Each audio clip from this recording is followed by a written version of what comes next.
another edition of Turned Out a Punk. I'm your host, Damian Abraham. Once again, I'm bringing you a conversation with someone who grew up listening to punk, may or may not still be involved with punk, but had their life changed by the genre in a major way. And today on the show, one of the great lead singers of my time in this music, Patrick Flynn of the band Fiddlehead, and of course of Have Heart. And he is here to talk about punk. This is a really fun conversation. More on that in 1 second. But first, if you want to get in touch with me, head over to the email address turnedoutapunkpodcast@gmail.com. That is run by my brother and show producer and guest booker extraordinaire, Tristan Abraham, and he will get the message to me. You can also find me on social media at Left4Damian. If you want to support the show, the best way to support the show is just by telling all your friends about it. But you can also subscribe to it and rate it on your platform that you're listening to this thing on. You can also head over to patreon.com/turnedoutapunk and check out some of the stuff we do over there. And speaking of support, this thing would not be possible with the kind, loving support of my friends at Vans, who came aboard a few years ago and said, Damian, we like what you do. Just don't do it out of your own pocket anymore. And they have helped me cover the costs, and that has been very much appreciated. So thank you very much to them for that. And thank you all of you. Thank you all of you that listen to this thing and support this thing. Because I really, it's a lot of late nights right now because of homeschooling and stuff, but I really do appreciate all the positive feedback people give and tell me how this thing is something they enjoy listening to. And that's really, that's what I'm looking to do. Put out something you enjoy listening to. And if you're looking for something you will enjoy looking at, head over to floodmagazine.com and check out Punk as Fuck, Punk AF, the videos I did a couple years ago.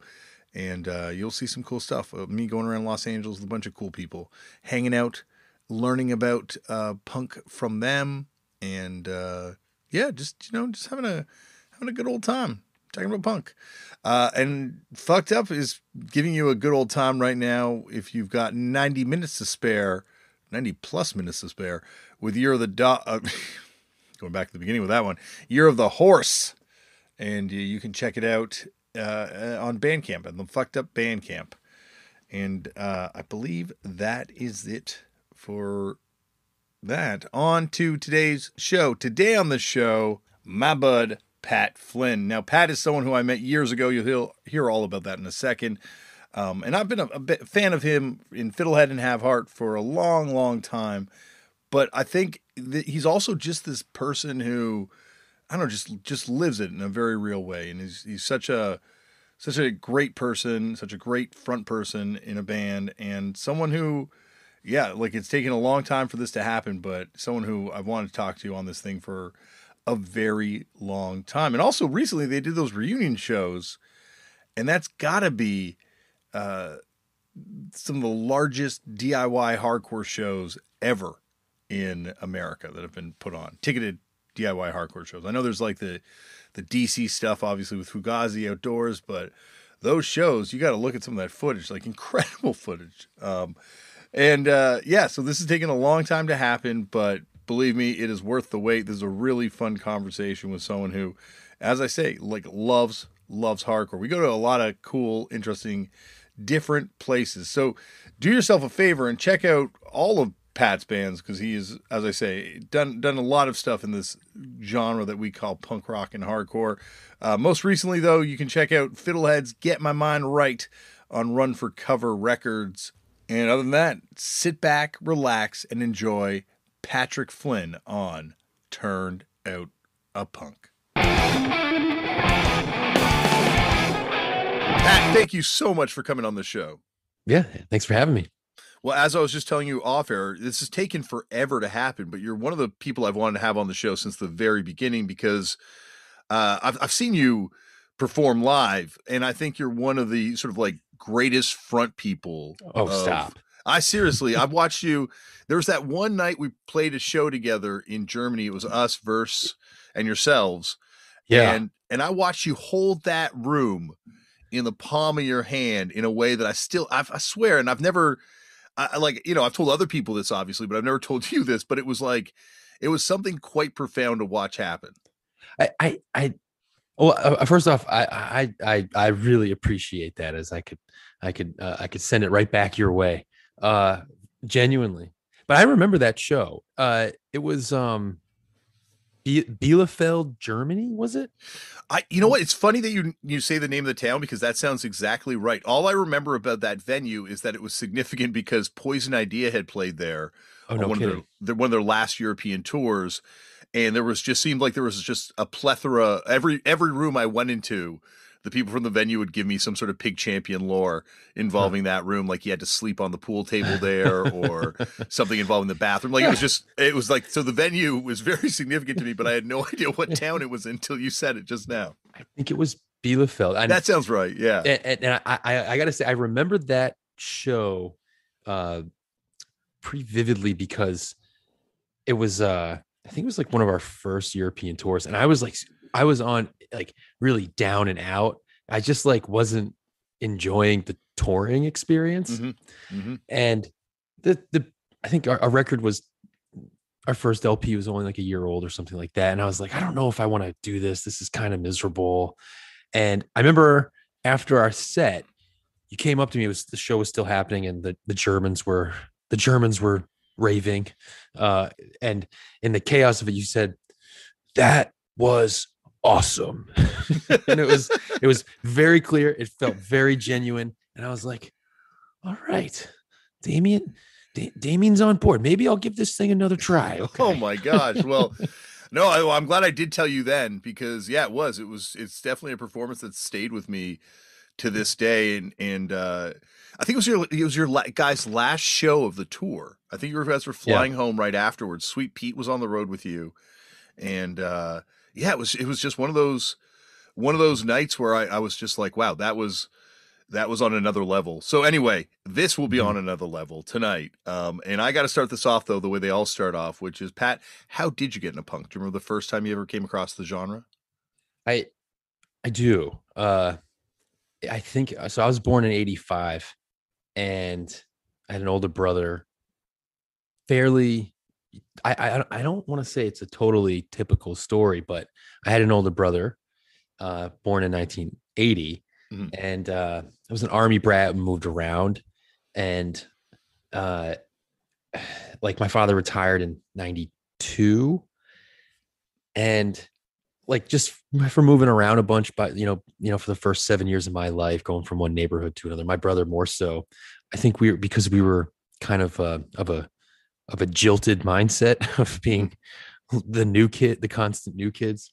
So I think like um, uh, disenchanted tones really spoke to us because it's kind of how we felt.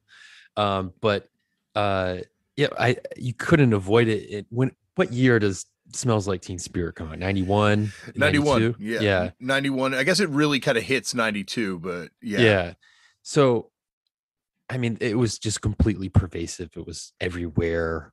Like my father was talking about it, and he was like this retired lieutenant colonel. And like if my father was talking about Nirvana, then it was a sign of a big time. But that I think that was like my first understanding of like, hey, this doesn't sound like the Beatles. And uh, I think that would be probably like the first time I kind of came into contact with the sound of punk.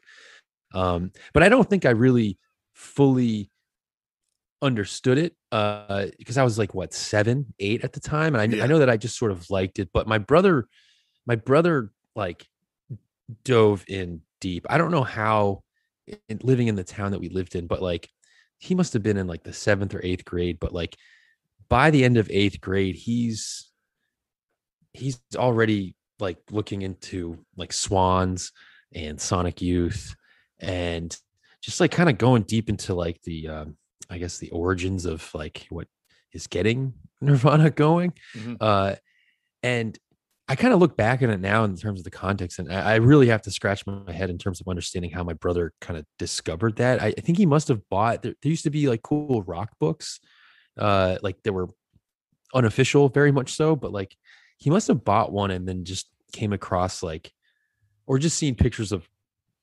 Kurt wearing like a Swan shirt or a Sonic Youth shirt, and just he went deep into it. But like you know, Smells Like Teen Spirit barely made sense to me, and like hearing I don't know, what was it like? What is it? Death Valley 69? Is that Yeah. a Sonic? Yeah, I remember So, hearing that and being like, I don't get this at all. And then like Weezer came out and I fell in love with that. But like I was very much so curious why my brother was just listening to what sounded like people dying all the time. But and it just sort of spoke to me. But I think like the biggest kind of turning point moment in terms of really discovering it as something that was mine. I, it, it, it, there is like a kind of cool story like moment in this is that like it was hard to avoid the rise of new metal in middle school. And because that was loud and rambunctious, I was drawn to it. But I think that the big turning point was that I went to a small Catholic school, and we used the same bus as the local public school, and the public school kids would get dropped off before us, and then they would pick us up. And so I would get on this bus, and then one day I did, and in the last row there was a CCS skateboarding magazine, mhm. and I was pretty Gen Code out at that point, uh, and I was going on a deep dive into Nine Inch Nails, which I look back now and I say this is I don't think I really thought of it as punk. I just it didn't feel like it was punk to me. It was just sort of like loud metal music, but it first felt like punk when I founded the CCS, CCS, I'm trying CSS. to remember. Yeah, like the like the skateboard distribution catalog company Yeah, thing. yeah, Yeah, yeah. It was huge for me because yeah, yeah. whatever it was, it was just no one at the Catholic school was skateboarding, and it was on the back seat. I found it and I opened it up, and there was just someone wearing a Minor Threat shirt, and I, I just went to the local record store and checked it out, and I liked the plain kind of subdued clothing. I didn't really feel like I had to put on a uniform or buy expensive baggy jeans. And I, bought the discography, and to this day I can remember where I was sitting when I first listened to the first chord of Filler. And at that point, that's when it felt like, okay, this is really my tribe. But I have to wonder where I'd be if I didn't have that magazine on that bit bus seat. Yeah.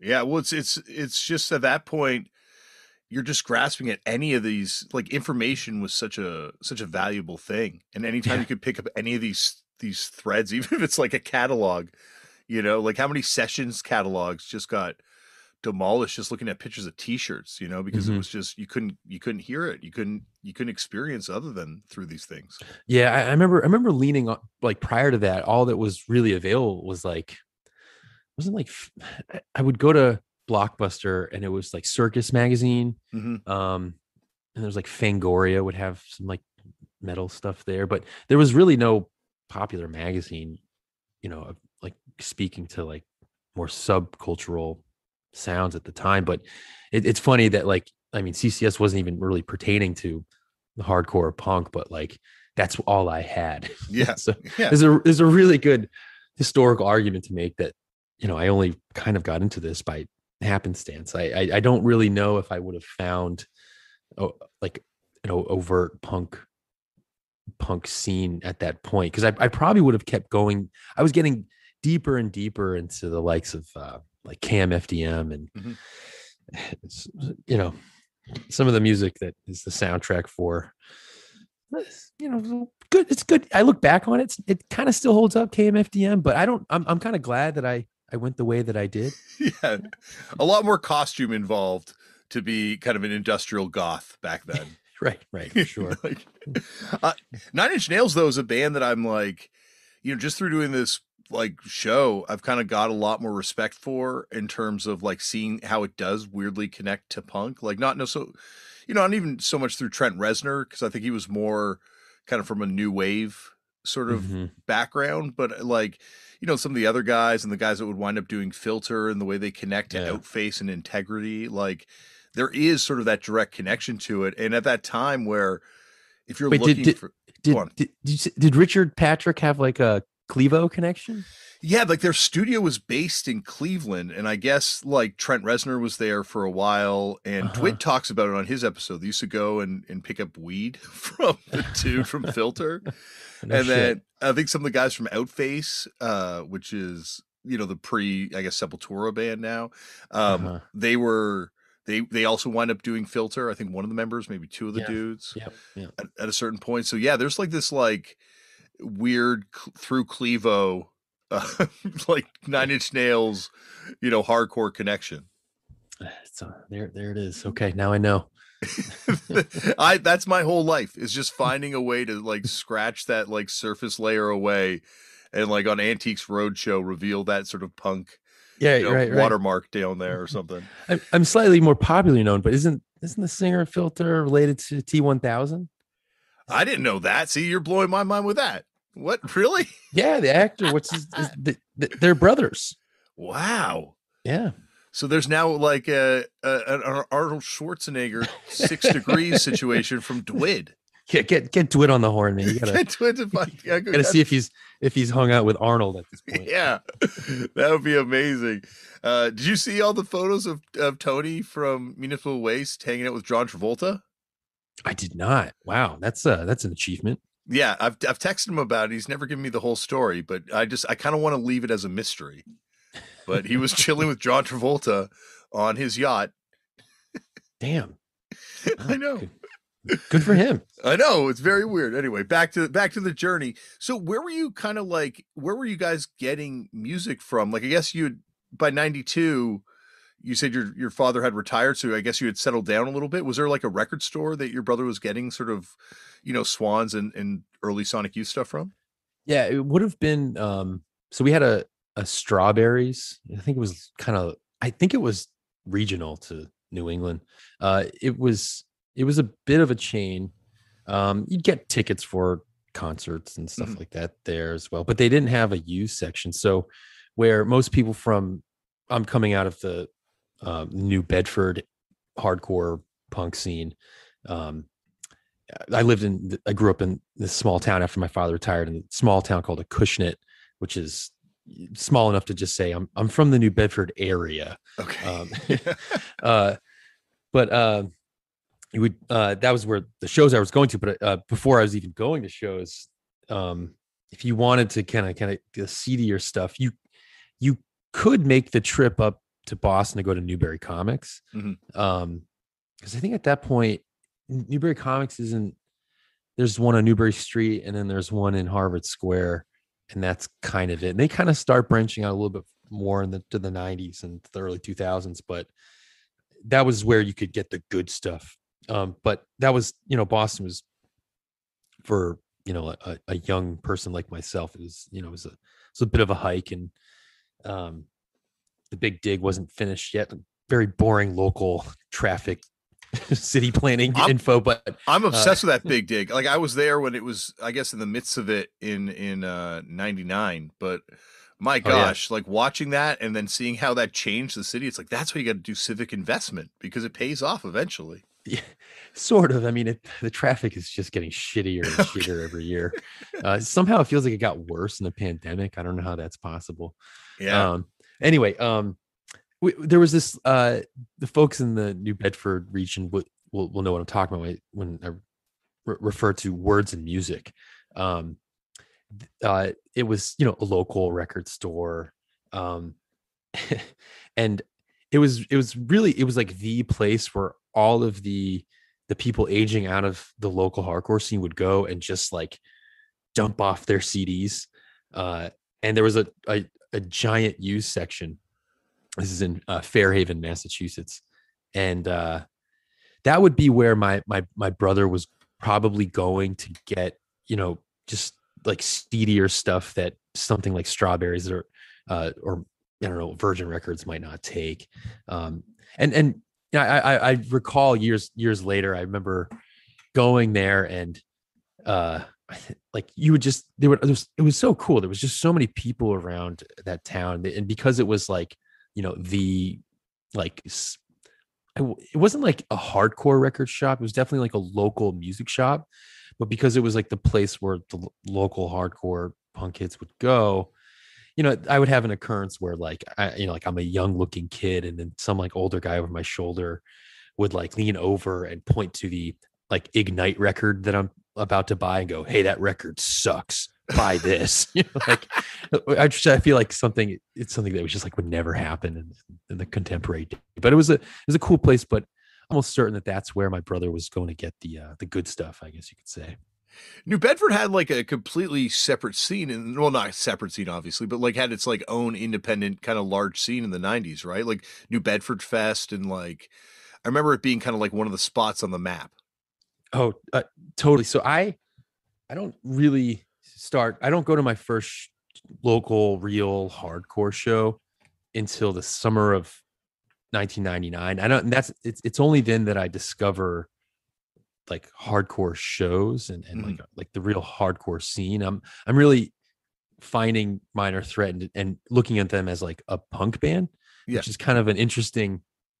I don't know like how how rare that is, but I feel like most people when they find Minor Threat, they just kind of look at them as a classic Stone Cold hardcore band and or hardcore punk band. I just was like, oh, this is coming from the punk world. But that summer of '99, I went to Warp Tour '99, and very very quickly felt pretty. I was like, oh, this is really overwhelming and big, and I remember like Seven Dust played, and I think it was like controversial that they played that year, um, because Was like their metal, I guess? Was that the yeah, so, controversy? it was so like I don't know if you. I mean, you're familiar with like the fat scene and Epitaph and whatnot, Oh and my gosh! Like I yeah. feel like I've gone to college to know that stuff. Absolutely. So like like this is '99. It was like Warped Tour was like full on like an Epitaph Fat Records festival at this point. It felt like, but like at, coinciding with that was Ozfest, and I remember like they were competing with each other, and it was definitely like when Seven Dust played, and I didn't know the cultural politics of Warped Tour at the time, but like I understood, like you would just like I talk with like random people and they're like, oh yeah, fuck that band. Like it's like it's like I don't really like them, but what's wrong with them? Like, oh, they're fucking metal losers. And I'm like, oh, all right, okay. But and I remember they played and everyone was like flipping them off. And like as much as I was like, yeah, I'm on the punk side of things, I also kind of simultaneously was like, this is stupid. Like Yeah. this is this is silly. They're just a band playing and they're so and then like waters were like $15, and I really wanted to see Pennywise, but I had to see them from like 500 miles away, and there was like a giant barrier, so I was like pretty quickly turned off. And then like just a month later, um there was a local show at Reflections, which was like the place to go to at the time. And this is very much so I would say kind of in like the beginning of the end of the heyday of the New Bedford hardcore scene. So like you were saying in the 90s, it was a place to go. The New Bedford Fest was like, I think Strife played it, and Chokehold had to stop by, Earth Crisis played. And, it was like, oh, if you're going to be touring New England, you'll play Boston, but you'll also play New Bedford, which is like, if you were to look at someone's tour routing now, they have a stop in Boston and New Bedford. It would be crazy. It'd be nuts. Yeah. Yeah. Like, why would you spend more than a day in Massachusetts? But so it was massive, and I had only kind of just from going to the local skate park had heard of like the great vibrancy Mm-hmm. of the New Bedford scene. So I went to the show, but it was in a local small AA center that would allow young people to have shows later that night. And my whole life totally changed at this show. I just like everything I wanted to get out of Warped Tour completely happened that night at that show. And I can still remember the lighting of like what it was like when certain bands played and like certain people who walked in the room and what they were wearing. Yeah. It's very bizarre that I have these vivid memories of this show. But yeah, it was a massive turning point in my life for sure. You at 99 though, that is the best of all the Warp Tours that you went to. Oh, is it? Like I don't know who played Boston, but that's the year that was like Black Eyed Peas pre Fergie.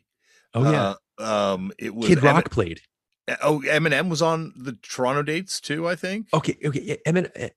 You're right, Eminem, and I think Kid Rock played too. He probably did because I know he had done earlier ones, and that was kind of before he really like Woodstock '99, right? That's when he really blows up. Yeah, yeah. So, and then there was Scarhead was on that year. Oh no, Depending, kidding. Leatherface and Avail were both on that year, depending on the dates. They weren't on in the Toronto date, but Huh. and there was also like a really weird vibe. Like I remember people trying to vibe out Blink 182. Like it was Mhm. very much like, you're if you're on a major label or if you're going for it, you're not part of our thing. Even though, let's be honest, like all the bands are going for it. But Right. I remember that having like a very interesting vibe that year. But classic lineup. Ice T played. Yeah, yeah. Suicidal played. I remember. Oh, I don't think we. Oh yeah, we did Suicidal in Toronto. Sorry, yes, we did Yeah, too. yeah, Absolutely. yeah. That was the year that Blink 182 was, because I was leaving eighth grade going into high school that year, and I remember that was the year that Enema of the State came out, and I Mhm. remember like because I was delving in the Epitaph and Fat scene and that late 90s or mid to late 90s era of like skate punk, pop punk. And I I remember feeling really kind of betrayed by Blink 182 Mm. because the the classmate that would make fun of me 2 years prior for listening to Blink 182 was now praising Blink 182. I just felt just Yeah. completely betrayed. It was a real stab in the back for me. But I remember going to Warp Tour and it was just this like pretty like people were going crazy for them. Yeah. It was unbelievable. But it did almost kill the whole thing for me because I just felt I felt like I just didn't have that like tribal experience that I was looking for, that I ended up having like a month later in New Bedford. Yeah, it's just so like it's so funny when you do find hardcore and it's like, in a community center or it's in like a Legion Hall and it's bands are playing on the floor and the lights are on. Like it's just yeah, I know exactly what you're saying. Like, going to the Warp Tour and being like, yeah, I guess this is kind of the vibe I'm looking for versus when you go to a show like that and you're like, yeah, the shitty PA, like the lack of proper sitting places, like sign me up. This is where I want to stay for the rest of my life. No, and the funny thing is that I should also remark that I went to that Warp Tour show pretty amped up. Well, like I had no friends. My parents, it was my birthday actually. My parents, or it was 2 days before my birthday, they just dropped me off alone, and it was, and they were like, "Happy birthday! We're gonna go walk around." It was in Western Mass at the time, and but on the drive there, I remember thinking like, I am destined for this punk world because, I mean, this is I look back and I guess it's like pretty terrible, but like, um, uh, JFK Jr. Died in the plane crash, and I remember it coming on the radio, and I remember just like in a very 13-year-old like headspace thinking, well, if I'm going, because I was going to work, this is my first punk experience. And I'm like, well, if I'm going to my first punk experience on the day that a Kennedy dies, then well, it's all just written in stone for me. And yeah, so I ended up Yeah. having a pretty bad time because I might have had too high expectations. But yeah, the show I ended up going to was the antithesis of the population. It was packed, but I had friends. I had like some local friends from the skate park who I went with, and I saw other people who clearly knew each other and had like like friendships, and uh, and I remember there was a real diversity of sound at the show.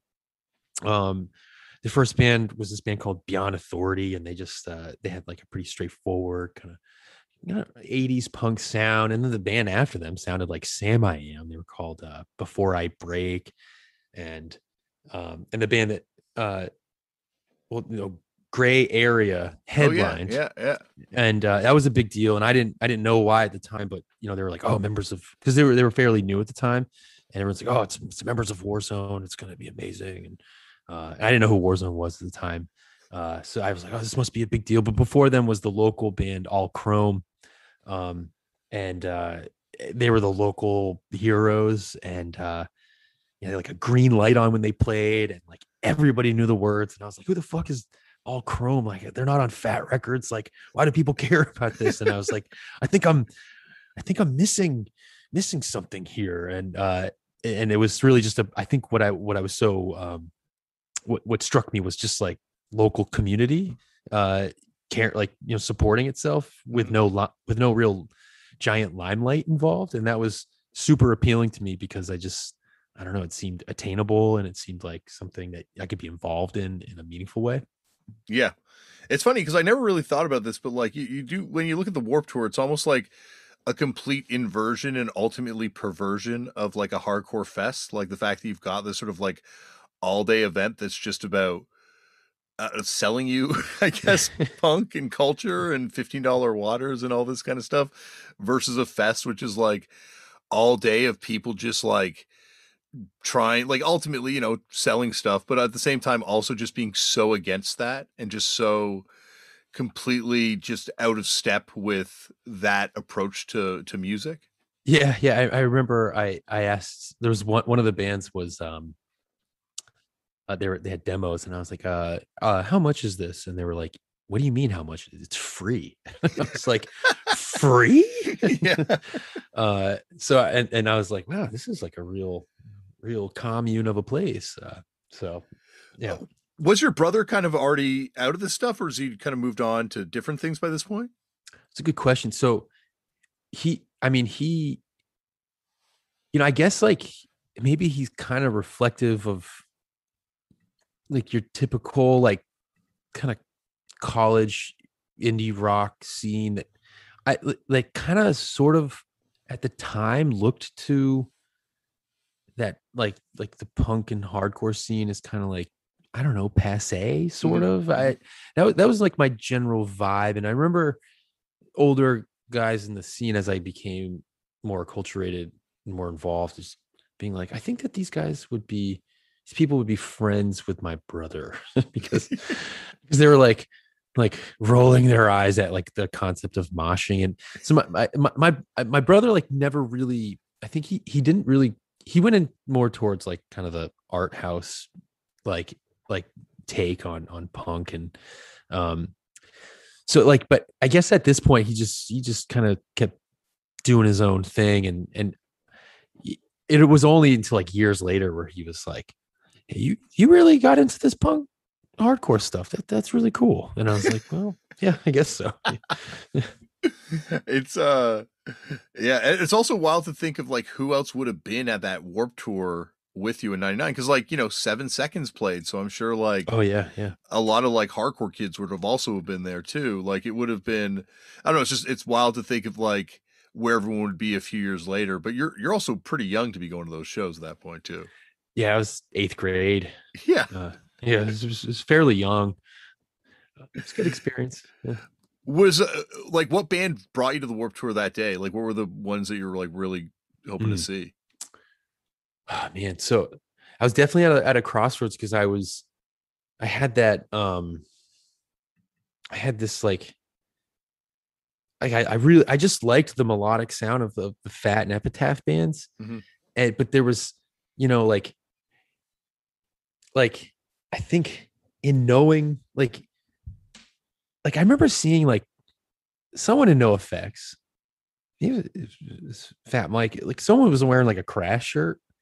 And I would like see members of bands and like the the early Epitaph bands and like just wearing shirts like a band like Crass or like Flux of the Pink Indians or something like that. And I would like look into those bands that I'd get their records at Words of Music. And it would kind of be like for someone who was like, getting like really enjoying Heavy Petting Zoo, which is a fairly easy record to understand. Picking up like trying to like really fully understand the depths of Nagasaki Nightmare was like it was like a little difficult for me. And I loved history at the time, so I was like, I'm familiar with the sort of the historical content, but like, I don't fully understand. Or like, I remember the first time I heard Shaved Women, I was horrified. Yeah. And I was like, looking at the title of the song, I was like, what the fuck is this song about? And so like I was just so young and I didn't understand. Now I teach a lesson on the French, like, like the French response to women who allege to collaborate with Vichy Nazi France. But like at the time I was like 12 and all I was hearing was Eve Libertine's like horrid scream, and it, like very deservedly so horridly screaming considering the topic of the song. But like, I was like 13 and I was like, I don't really understand this. And to me it sort of felt like, being in like, algebra class and then like walking across the hall into like a pre-calculus or a calculus class and being like, I don't really understand what's going on in here, but I know it's harder.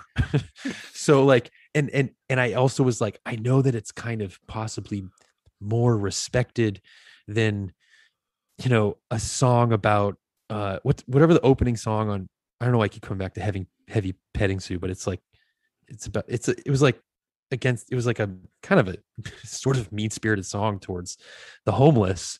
And I remember thinking like, or there was like another Homophobic, I think. Homophobic. Yeah. That's the name of the song. Yeah. And it was like just like a silly song. And like I remember just being like, there's a bit of a juxtaposition here in terms of what I understand and what I don't understand, and I could tell that there was a definitely a level of seriousness to this world of like this other area of punk music than the music I was kind of more easily understanding. So I remember being bummed that NoFX wasn't playing, and I was excited to see Blink-182, but I knew that Blink-182 had repped 7 Seconds a lot. And they actually did something really cool. I think remember when they played, they actually said like everyone should go out and see 7 Seconds right now. We wouldn't exist if it wasn't for them.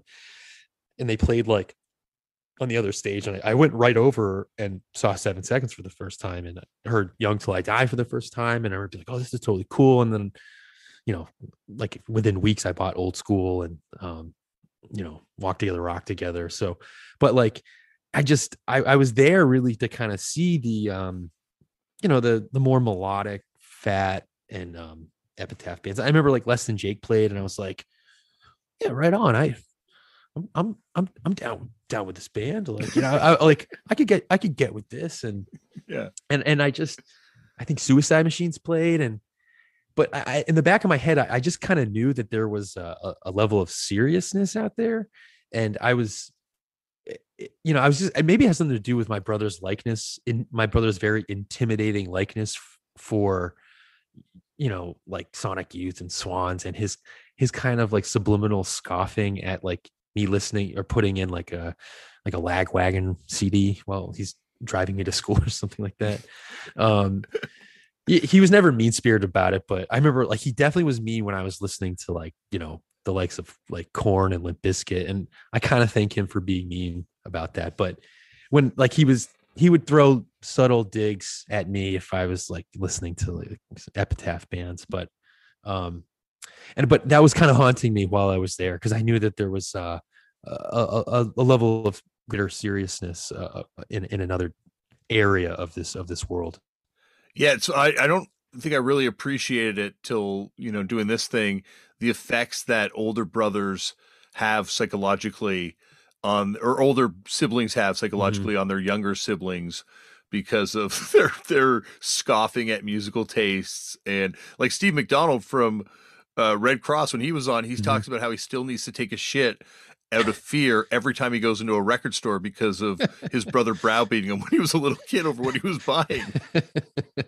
I mean, that's a bigger issue than what I got. So it could be worse.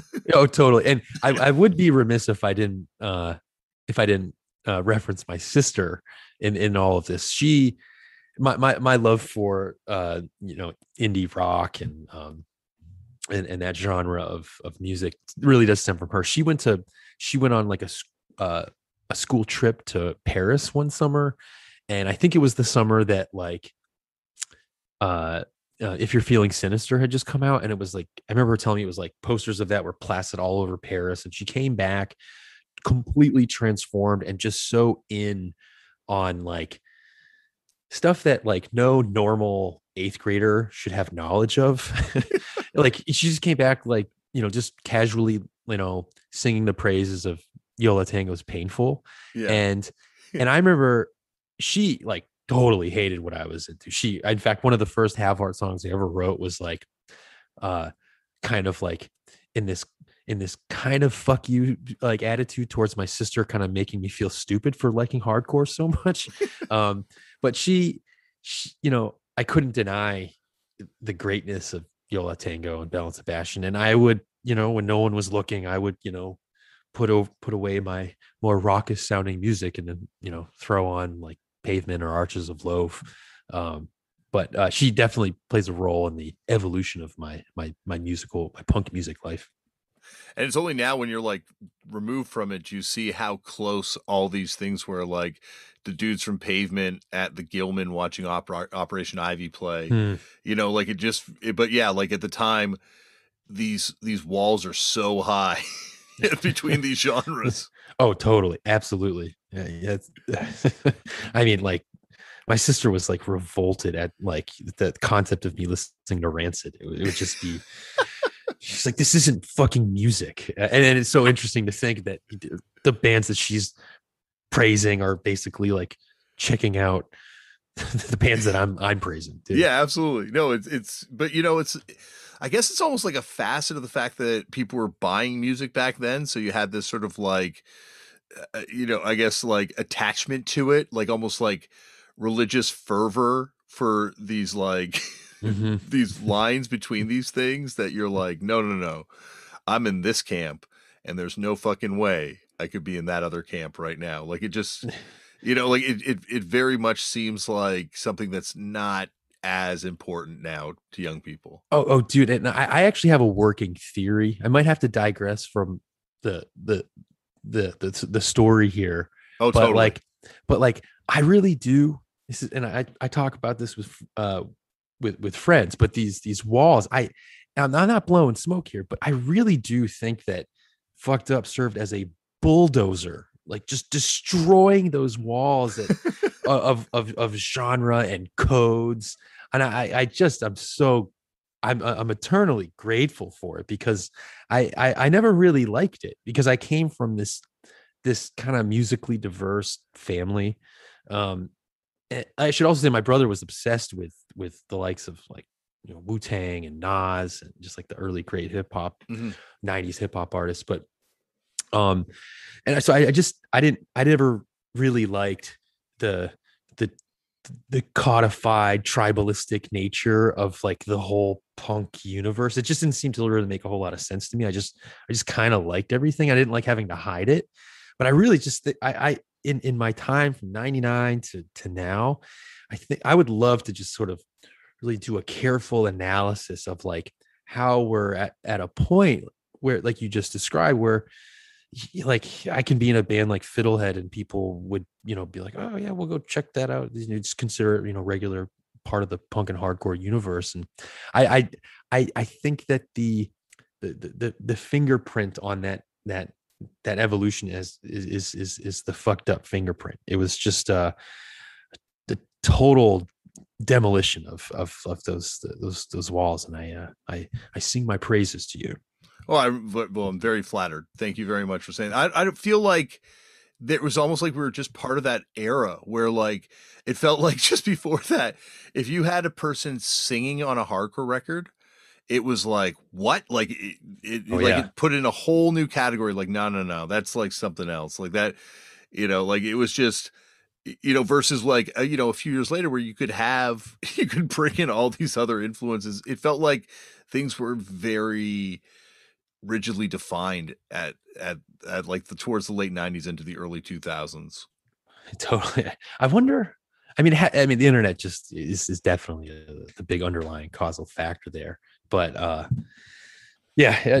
Nonetheless, though, like, yeah, I definitely spent my early era and time in the punk music world, kind of looking for my camp, and so like once I kind of continued on to like the local hardcore punk scene, I definitely found like the likes of like the youth crew scene like super appealing.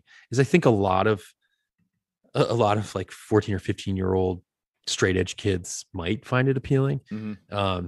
But that's where I very quickly head off to next, because that was kind of, this is so it's 99 going 2000, and you have the rebirth of the quote unquote rebirth of hardcore in the late 90s youth crew revival happening. But like it's definitely kind of dead by like 2000 2001, as like the likes of American Nightmare is like blatantly destroying that era. Yeah. um, Yeah. like almost like explicitly just like destroying. And then you have, I remember being kind of bummed that I missed 96 to 97 with, like the era of like Floor Punch. And, I felt like I just missed something like super special.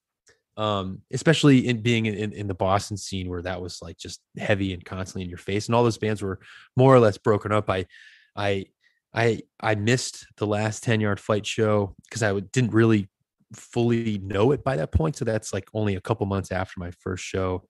And then I had to choose the following year. I had to choose between going to see 7 Seconds or the Last in My Eyes show. And I went with 7 Seconds. But I had to choose because I got grounded for something stupid.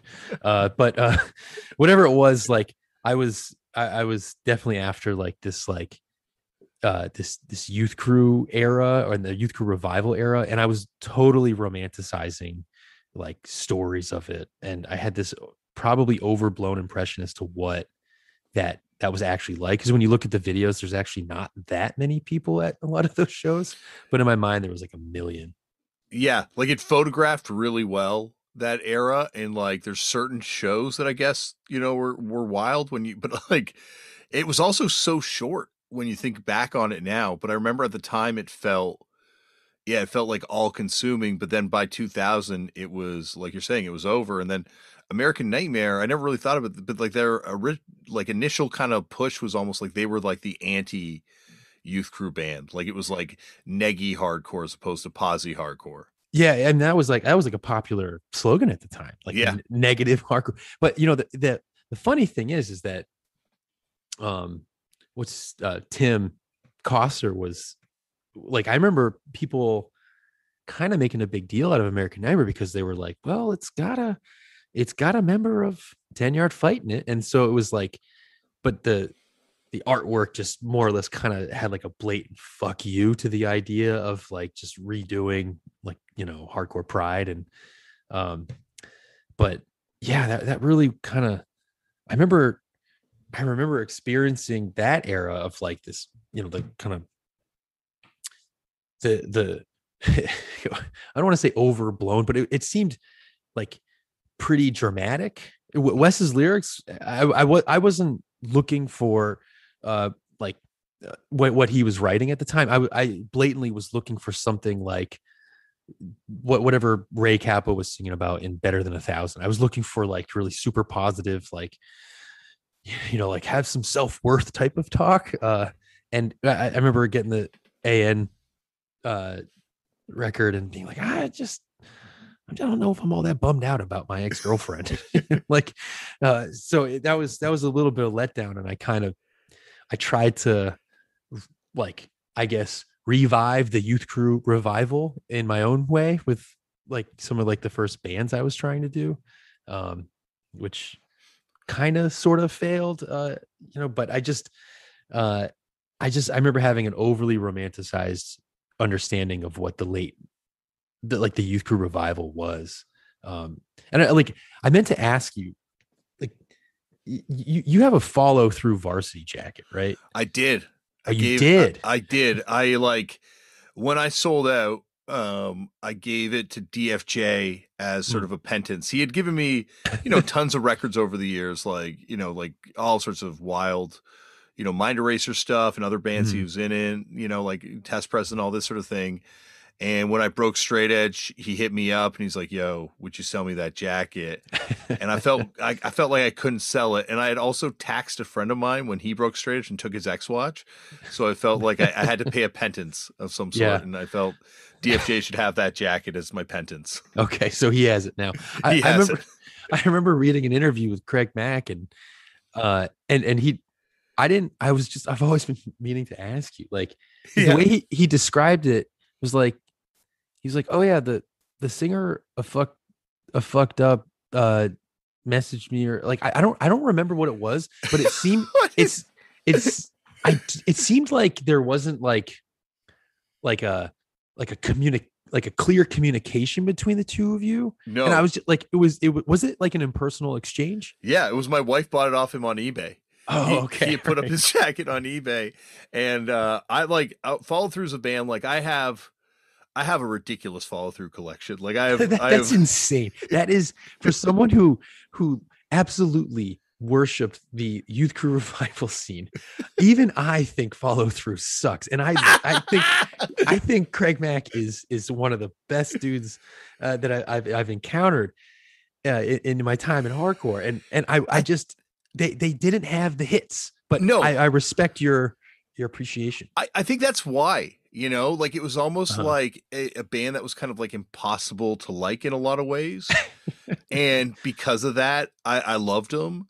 And also like where they sit in that scene. Like I'm, once again, like I'm obsessed with this kind of like revival and transition and the effects of the Right Brigade demo and the ramifications to Toronto hardcore. And oh dude, the Right Brigade demo changed it all. It changed it all. Like that's a huge one. But I think follow through as sort of like a weird precursor almost temporally to a lot of this stuff, and then also part of it. But then, yeah, I'm very interested in the way this whole time and this whole place develops, because it was very much a hugely influential place on me. Like In My Eyes show, when they played Toronto, that was, without that show happening in Toronto, I don't know where the scene would have gone. Oh, really? So it was a big deal. A lot of the Boston people, like in the Boston scene, the Boston kids or whatever, I think a lot of them are from Connecticut, or originally from, and that, interesting take on being like from the New Bedford scene as opposed to the quote unquote Boston scene, was that like the transplant nature of like the people in the Boston scene was like at least in my understanding, was like a real source of contention between the New Bedfordites and the Boston scene. Just sort of like there was for a period, and it definitely went away, but I remember there being some pretty kind of explicit, almost blatant opposition towards like the popular Boston hardcore scene in the late 90s, early 2000s. And if you look to like some of the silly lyrics from X-Files X and some of their early demos, it's like what is one of the songs, take off your varsity jacket and like kill yourself or something like that, or what? it's whatever it was. Like, I remember one of the lyrics was Brendan wrote something like, it was in response to like Fast Breaking Edge, and it was like I was on like, the name of the song is like, you break your edge, we break your face, or something. Yeah, I remember that is the name of that song. I definitely like I lived and died by those songs, and I think that actually kind of like that influenced me to kind of have a less intense take on straight edge for sure. But yeah, but man, yeah. So it was a fairly impersonal exchange with the follow through jacket. So I now I know. Okay. But so you were a big follow through fan. I was just a fan of that era. Like all those Yeah. bands, like especially in Toronto, those people were almost deified by the No Warning kids, like Jesse Stanhard. Like, uh, Mhm. I finally met him. I guess when I guess Fast Break played up here. He was with them, but like prior to that, he was just like this sort of like legend that those guys would talk about. So like, all these bands like Fast Break and Yeah. like all of it was just so influential on this scene. And so Follow Through was just one of the bands I latched on. I got this thing where I just like latch on to a band and there's something interesting about it. Like I Yeah. just kind of like become obsessed with it. And then with Follow Through, it almost became like, people would, I remember Cooch and Chris Corey getting all Mhm. Jesse Stanhart stuff. And they're like, hey, we've got the original artwork for the test press sleeve of the LP. And I'm like, oh shit. And they just gave it to me and then someone would give me, the test press of the LP. Like it just felt like it was all just coming to me very naturally. So I actually have Cooch for my wedding made a set of the Stanhard Records Follow Through 7-inch with all different fucked up Oh wow. sleeves for it. Oh, So you've got that's pretty cool. That's a cool. pretty good gift. I held on to all of them. I don't know what I'm going to ever do with 12 different copies of this Follow Through I, 7-inch. I don't think you're going to be able to do too much with them. No, But no. their aesthetic was great, and it was that whole, that's to me that was like what I like was like yearning for so bad, to have this kind of like, you know, collegial, athletic, but not a jock Yeah, look, yeah. that was just something that was so appealing to me. Well, and Yeah. also they were Craig Mack was one of the first people that was kind of off the positivity train. Oh yeah. When Follow Through's done, what's the next band called? I'm just blanking on the name right now. Is it Some of All Fears? No. Yes, no, before the one that was like maybe it was after Some of All Fears, the one that was all like post-apocalyptic. Oh, Living Uh, Hell.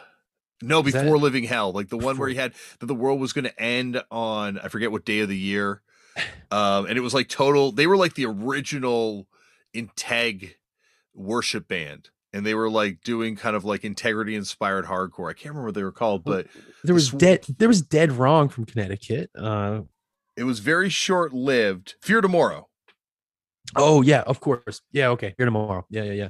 I never really dove into that. I think it might have just been, and they were short lived. Very short lived because the world was going to end.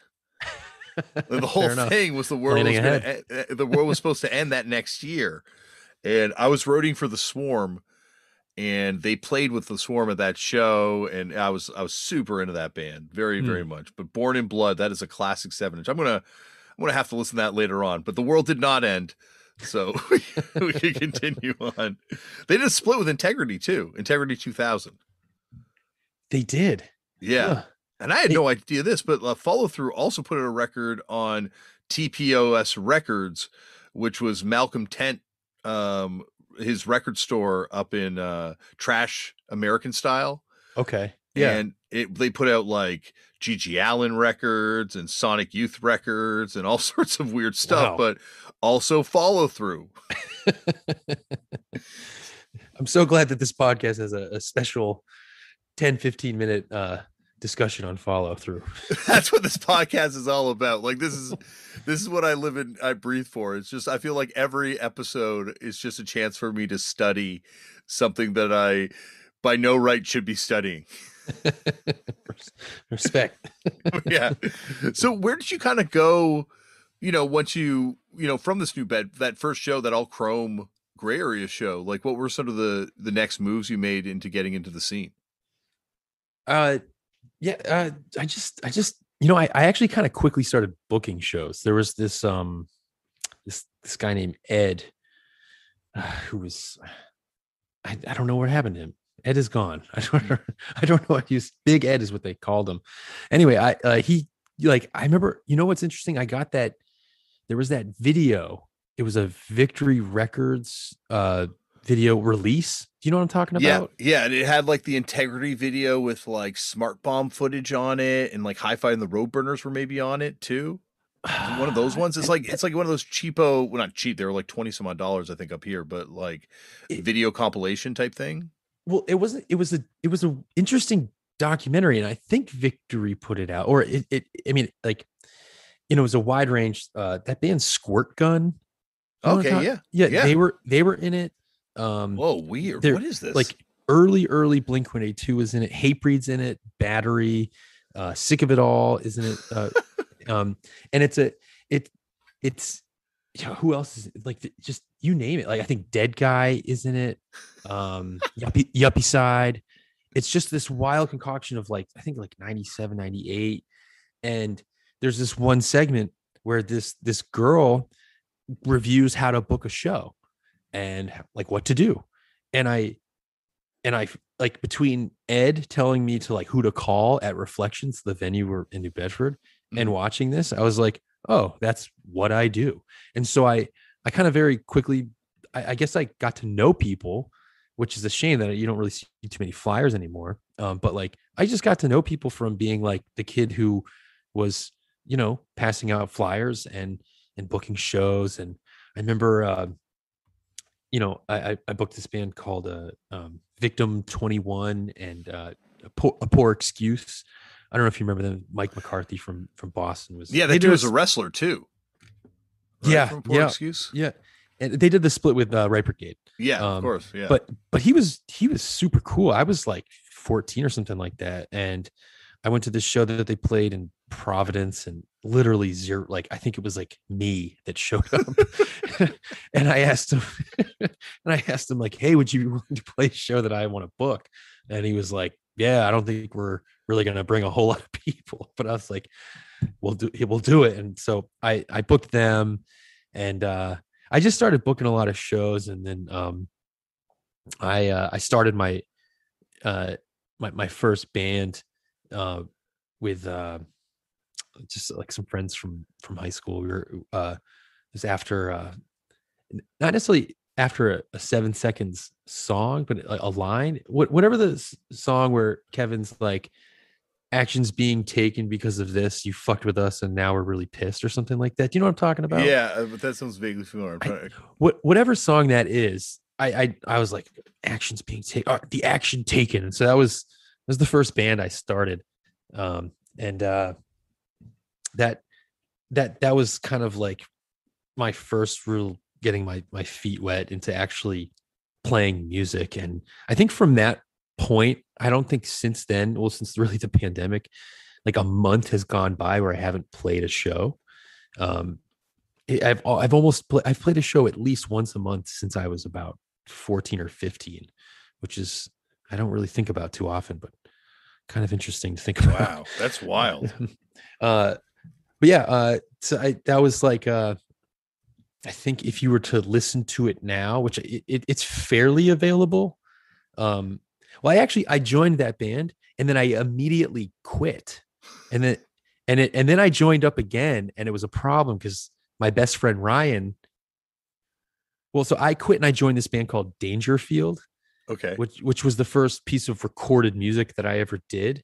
My friend Ben Hunsdorfer from around, like he was really into Conflict, and I was still kind of like at this point like bouncing between like punk and kind of straightforward hardcore, and he was like super into Conflict and Oi Polloi, and their drummer was like really good, and they just had like a band, and all I had to do was step up and sing. Mm-hmm. So I ended up leaving the Action Taken and joining that band because I didn't think the Action Taken could really do anything.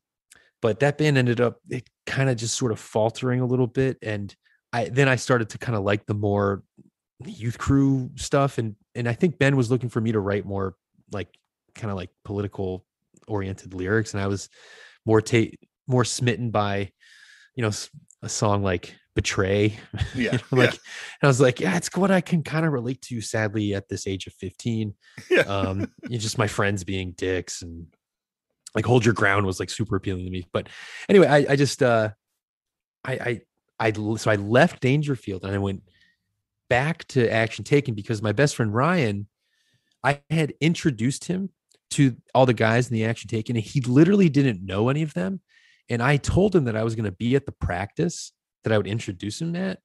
And I ended up, for some reason, ended up leaving like immediately. So he just like came to that practice, and I was like, hey, for people who don't know Ryan, who's going to be the singer of your band, this is Ryan. See you later. and it went really well. And I think the thing that bummed me out the most is that like they looked like they were having fun a few months later. I remember they played a show and they put out their demo that Ryan sang on. And, Ryan was singing about things, again, more in the line of like something like Betray and Hold Your Ground. And I was like, that's awesome. I can relate to that. So that really made me kind of fall out of love with this kind of oi polloi conflict style band. And I left, but Ryan would come to all of our practices, and Ryan was just like, you should try and just join the band and we'll have 2 singers. And the only reason why we could get away in the New Bedford scene with having 2 singers, which I feel like at this point is kind of like, a war crime.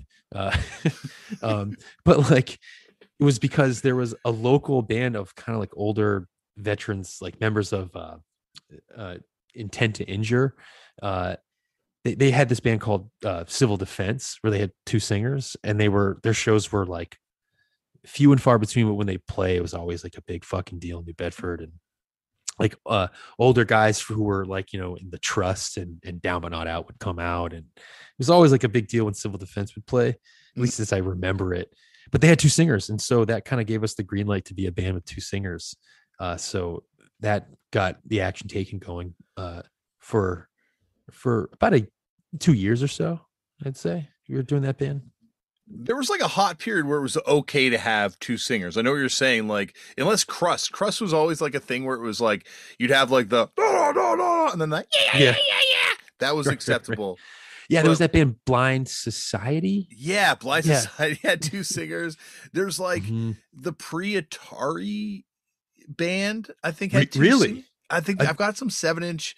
One of the members of the band also has a ponytail, so they are doing like a lot of 90s slightly acceptable things for a hot moment in that. I'm trying to remember what it's called though. I got to dig it out. But if you want to talk about like, my follow through would be Atari. An underloved band that I worshipped. Yes. And maybe even to this day, I went back to listen to Too Tired to Drive Home, and I was like, this record still fucking hits. But I remember one time I was wearing an Atari shirt and at a show, and someone posted pictures of it, and Alex Russin from Cold World texted me and was like, when you wear an Atari shirt, people will see you wearing an Atari shirt.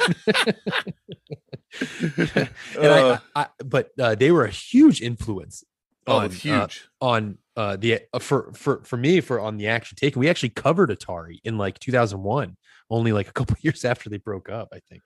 They were huge, like super important to us here in Toronto. Like they really? Like that. Well, because they had was it June? It was Jazz June, right? Like dudes from Jazz June. Yeah. So when they played Toronto, it was just all like youth crew kids in the front yelling out Atari songs at them. And they did a couple fake outs where they would play like Atari songs into Jazz June songs. And I think it's a Skate Tough 7-inch, or maybe it's Too Tired to Drive Home, that they did a limited edition Canadian tour pressing that was like Bitcoin up here. Like that thing became the most valuable record. And I was away when they played that show, so I didn't get a copy of this thing. Damn. But it was, I think I might have that. The Canadian pressing? It's possible. Oh, man. I have like, I'm actually currently at my house is being de-leaded, and I'm staying at my friend Sam's house, but I'll have to check in on that because I have like an excessive amount of Atari 7-inches. I love that first We'll Be Fighting 7-inch. I think that's one of the best Teamwork records. I would. That's a bit of a claim. There's some good Teamwork records. There's also a lot of stinkers on Teamwork. So that is also true. Society's running on empty. I recently went back and listened to that 97A record, and I think it's just fucking great. Dude, 100. You're the only person I've ever been able to talk about this with. But on Time Again, when the other vocalist comes in, it's like one of my favorite moments ever in music. Oh, I know exactly what you're fucking talking about, man. Oh, Dude, there's chills. The opening of that record, you think you don't know? Oh my God. That's a fucking great record. It's an amazing record. I love that thing when it came out. And it was like not cool to like them when that record came out either. Really? Why is that? They had put out that 7-inch beforehand that had the American flag on the cover. And I remember Maximum Rock and Roll took him to task. I think it was Maximum Rock and Roll that had like a big negative review of it. And it was just like you were saying when you're buying the Ignite record and the dude's like, don't buy that, buy this. You know, it was totally that situation where I'm like buying it at the CD store. It's like, why are you buying this thing? I'm like, I don't know. They're fast. I like them. Right. Yeah. The 97, quick digression, but 97A was, I think is a sweet, kind of a fascinating band, a band with an overtly youth crew aesthetic, with a pretty actually kind of coherent, complex take on American politics. Very much so. Like a band that I think now would be probably looked at a lot more kindly than they were in the heyday of the 90s. Yeah, I see. I sort of missed all of that. So I'm always fascinated by, like, I'm always eager to get my mythology destroyed because I have such over romanticized takes on the mid to late 90s, because I missed it and I like just mythologized it. Yeah, no, I even living through it, like, you know, because communication was the way it was, like it's all oral history and oral legends that have been twisted by time in my mind. So I'm probably half remembering all this stuff, but that's why, you know, I'm just obsessed with diving into these things, because they're, like you were saying, there was no magazines that were covering this stuff when it happens. Like it's just fanzines, and a lot of these fanzines be like 25 copies and then they're gone forever. So yeah, a lot of it's like an archaeological dig to find out the lost secrets of the Abandoned Future EP. a worthy dissertation just waiting to happen. Yes, exactly. I'm just waiting for the world to catch up, you know, like you're much more in academia than myself. Let me know when there's going to be a time when there's going to be dissertations written about the breakaway bootlegs. You know, they're actually on that topic. I don't know the name of it, but there was a book that I saw that was it's written it's a recently created, I think this year, if not last year, like an archive based historical study of punk, I think in the early 80s, but it's like explicitly not using means of oral history to get its point across. And I was like, wow, that I might buy that. But I also, like, admittedly, as someone who teaches history, loves history, if like almost more than I love hardcore, I was like, at the same time, I was like, that might be a really boring way to learn about the past of hardcore. Well, like you're saying, you know, like until you talk to people that were in these places, like you don't really understand the nuance of some of this stuff until you, like, you know, like my understanding of the Germs now from talking to people and then rereading like all the books that are written about the Germs are completely different than it was from just being a fan of the music, just like seeing how like, you know, the people that hated them, like why they hated them, and be like, oh yeah, that's an interesting take on it. And then the people that loved them and the people that had, you know, positive interactions, negative interactions, like it's just, there's just so much that goes into truly understanding, I guess, anything from the perspective of the people that actually would have lived through it. Yeah. It'd be interesting to see what they're saying about people like us in 60 years or so. Well, it's funny because, like, I think, and I wanted to get to this with you, and I've kept you for a long time, and obviously, anytime you want to come back, Pat, please know you're welcome. Yeah, for sure. But you know, like, you kind of manifest the hardcore that you're looking for in a lot of ways. Like, Have Heart, you know, like a lot of the rub on a lot of the posy stuff was that it wasn't ultimately posy in the end of the day, and I really think that Have Heart's like truly, you know, it's like the positive hardcore that actually is positive. Yeah, that was right. I'm glad that can be interpreted that way, because I guess it sort of had like a vibe of of positivity, but you look at the lyrics and then, it wasn't kind of like, I was happy to have avoided writing the stuff that I really liked in the late 90s. Like it was kind of cheesy. I kind of knew of its short lifespan. So I just, lyrically kind of wanted to dive into a perhaps slightly more like personal approach to it that actually kind of had some more darker themes to it, but ultimately had this like thesis of hopefulness, I guess you could say. Mm-hmm. But yeah, it definitely was like, I think that there was for a while there, like, because when the band started, we like I really was trying to recreate the better than 1,000 7-inch in many respects.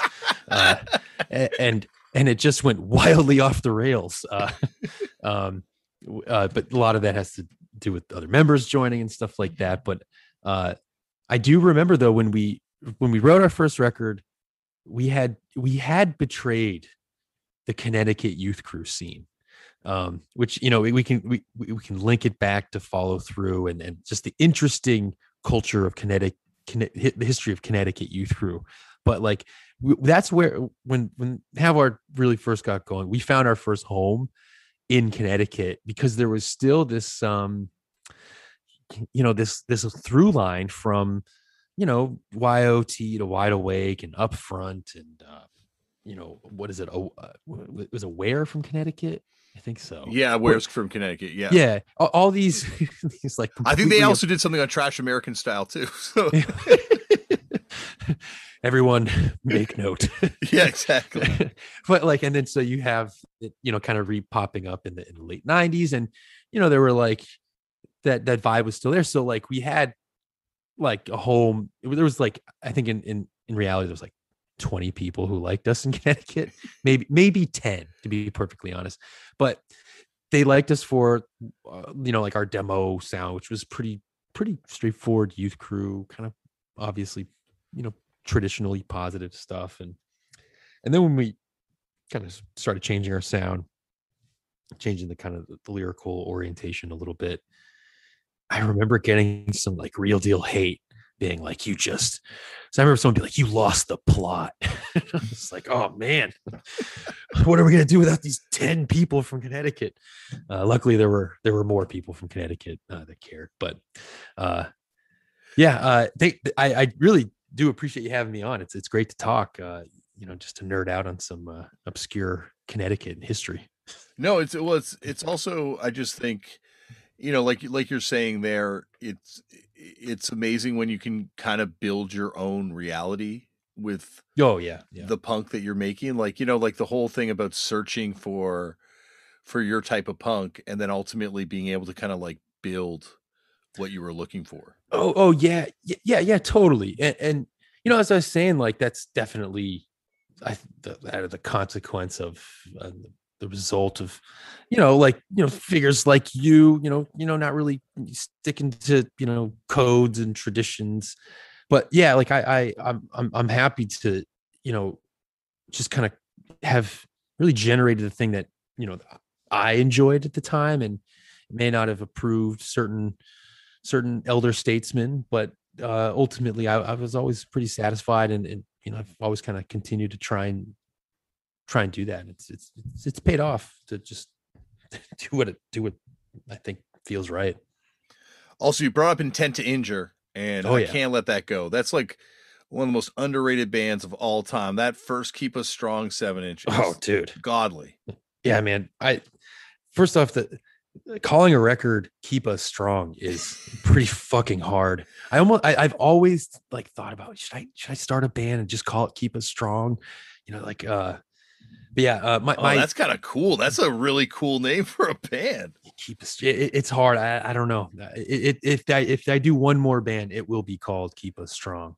But interestingly enough, I discovered Intent to Injure because my father retired, became a Latin and English teacher, a high school teacher, and I remember looking in the yearbook, and someone, like one student of his, wrote in their yearbook thing, like, like the memory section, it was like moshing to intend to injure at reflections. And I was like, what is intent to injure? Because I was slightly familiar with reflections, and then that kind of opened up a likeness for one of the most uh, like least talked about bands in the history of hardcore, but you know, deserving of greater attention. Yeah, because they link so many weird worlds. Like Overkill Records was Ron from Brotherhood's label that put out like the early Integrity stuff. Oh yeah. And then they're on Nemesis Records out of LA or Yep. California, right? And Nemesis obviously has that incredible storied history. And then they're weirdly on Striving for Togetherness Records, which is very bizarre, which is run by Kevin Gill, who is the voice of Insane Clown Posse in the Juggalo Nation. That's right. I was like, why do I know Striving for Togetherness? Yeah. And it's got ICP links. It's got, and they also put, I think they did. They put out the Civil Defense CD, I guess, eventually. Yep. I'm actually, I think if you take the CD out, I think that you can see me in the crowd. Oh, that's awesome. Like, but on the little clear tray, you can see me there. So that's my big claim to fame, I'd say. Yeah, you didn't care about the fact they had two singers. You were totally in the two singer thing. Hell yeah. Well, Pat, this has been awesome, man. And anytime you want to come back on, please know the door is always open. Oh, absolutely. Just to talk about the core is a great time. Thank you, Pat, for coming on the show. And you heard right there, Pat's got to come back for part 2 because we didn't even get to Have Heart. We didn't really get very far. But once again, check out Fiddlehead.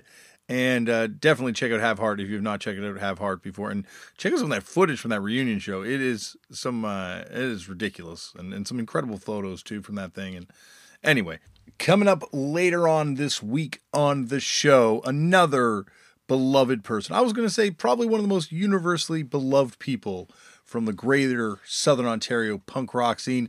David Baksh will be here from Sum 41, from Brown Brigade, from 747, from Black Cat Attack, and from Organ Thieves. And this is one of the best episodes ever. If you are from Southern Ontario, if you grew up in Southern Ontario in the 90s, we go so deep on this episode.